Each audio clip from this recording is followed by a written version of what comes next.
మంచి ఎంజాయ్ చేసావు మొత్తానికి. ఓకే. ఫస్ట్ సినిమా ఇంత పెద్ద బ్యానర్లో పడ్డది, దిల్ రాజు గారి బ్యానర్లో. ఎలా అనిపిస్తుంది? నాకు దిల్ రాజు గారి బ్యాండ్లో వర్క్ చేయడం కూడా చాలా హ్యాపీగా అనిపిస్తుంది. ఓకే. సినిమా ఇంత పెద్ద సక్సెస్ అయింది కదా, మరి ఊళ్ళో రెస్పాన్స్ ఎట్లుంది? చాలా బాగుంది. క్యూ కడుతున్నారు అందరూ నేను చూడడానికి. Okay, super. అయితే కానీ అంటే సినిమాలు ఇలాంటి అవకాశాలు ఇవన్నీ మామూలుగా అందరికీ రావు. సో నిజంగానే ఇంత పెద్ద అవకాశం నీకు వచ్చినందుకు సో మామూలుగా అయితే నీ ఫీలింగ్ ఏంటి? అంటే ఫ్యూచర్లో ఇదే బాగుంది అనిపిస్తుందా? నేను నార్మల్గా హీరో అవుదాం అనుకుంటున్నాను. హీరో అయిపోతావు నువ్వు, గ్యారంటీ, అందులో డౌట్ లేదు. ఓకే, హీరో అవుతావు మొత్తానికైతే. సో ఎక్కువ అంటే నేను ఎక్కువ కామెడీగానే రిసీవ్ చేసుకుంటున్నారు కదా, సో కామెడీ చేస్తాను, కామెడీ కూడా చేస్తావు అయితే.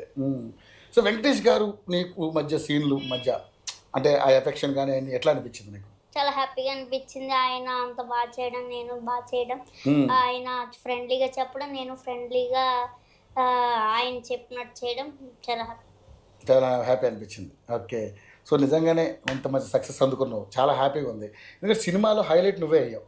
అనుకున్నావా సినిమాలో నేనే హైలైట్ అవుతానని? లేదు, నేను ఎక్స్పెక్ట్ చేయలే.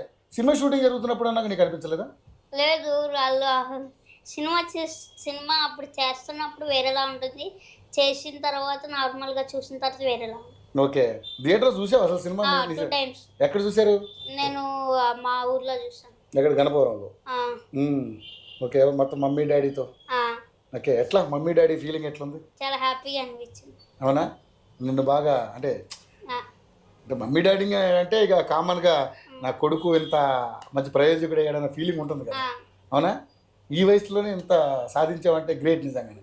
ఏమైనా ఆఫర్స్ వచ్చాయా మళ్ళీ సినిమా? వచ్చినాయి, చాలా వచ్చినాయి. చాలా. అయితే ఇక నుంచి మనకు దొరకవు, ఫుల్ బిజీలో ఉంటావు అనమాట. బట్ అనిల్ సార్ మూవీస్ చేస్తాను అంతే, వేరే ఏం చేయవా? అదేంటి? నాకు అనిల్ సార్ ఫస్ట్ అవకాశం ఇచ్చారు కదా, వచ్చిన అనిల్ సార్ని అడిగి చేస్తాను. వచ్చిన అనిల్ సార్ని అడిగే చేస్తావు. వాటే డెడికేషన్ చూసారు, మాకు గ్రేట్ నిజంగా. అంటే నాన్న సినిమా అవకాశాలు రావడమే చాలా గొప్ప విషయం కదా. సో మరి వచ్చిన అవకాశాన్ని నువ్వు సద్వినియోగం చేసుకోవాలి కదా. లేదు, అలా రూల్ ఏమీ లేదు, బట్ నేను అనిల్ సార్ని అడిగి చేస్తాను. మరి ఆయనే కదా ఛాన్స్ ఇచ్చారు ఫస్ట్. అవును, అందుకని నేను అనిల్ సార్ని అడిగి చేస్తాను. అనిల్ సార్ అడిగి చేస్తావు. Okay, super. కానీ అనిల్ గారు నేను నిజంగా ఆ సక్సెస్ మీట్ అప్పుడేమో లేకపోతే సినిమాకు ముందు అనుకుంటా నిన్ను తెగ పొగిడేస్తున్నారు. అరే బుల్లిరాజు నువ్వు మామూలుడు కాదురా అని. ఎలా అనిపిస్తుంది అసలు నీకు? చాలా హ్యాపీగా అనిపిస్తుంది. ఎలా అనిపిస్తుంది అంటే బాగుంది, సూపర్. ఓకే, కానీ నాన్న నిజంగానే చదువుకుని నువ్వు ఏమవ్వాలనుకున్నావు? మామూలుగా అయితే నేను డాక్టర్ అవ్వాలనుకున్నావు, కానీ యాక్టర్ అయిపోయావు. నువ్వు ఊహించిన పరిణామం ఒకటి జరిగింది, అవునా? సో మొత్తానికైతే ఈ స్టేజ్కి వచ్చేసావు, చాలా హ్యాపీగా ఉంది నిజంగా. ఈ సినిమాలు చూసి నీ డైలాగులు చూసి చాలామంది కొంతమంది ఏంటంటే వెంకటేష్ గారు చెప్పినట్టుగా ఓటీటీ చూసి మా పిల్లాడు చనిపోయాడండి కొంచెం ఏమనుకోండి, కానీ నిజంగా దాని ఎఫెక్ట్ కొంతమంది కొన్ని కామెంట్స్ చూశాను నేను. అంటే ఓటీటీస్ చూసి పిల్లల్ని అంటే ఈ సినిమాల్లో ఇలాంటి డైలాగులు పెట్టి ఈ చిన్న పిల్లల్ని ఇలా వాడడం అనేది కొంత బాగోలేదని చాలామంది మాట్లాడారు బయట. సోకాళ్ళు ఉంటారు కొంతమంది, అలాంటి వాళ్ళకి నువ్వేం సమాధానం చెప్తావు? మేము ఓన్లీ ఎంటర్టైన్మెంట్ కోసమే ఇది చేసాం, మేము అలా అవుతుందని మేము ఇది చేయలేదు కాబట్టి దీనికి సారీ చెప్తున్నాము.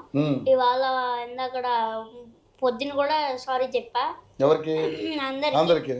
ఏంటంటే ఇది అలా తయారవుతారని మాకు తెలీదు, బట్ ఏంటంటే ఒక మెసేజ్ ఇవ్వడం కోసం, ఒక మెసేజ్ ఇది ఇలా ఓటీటీస్ చూస్తే ఇలా అవుతారు అనేసి ఇలా ఒక మెసేజ్ ఇవ్వడం కోసమే ఇది ఇలా చేశారు.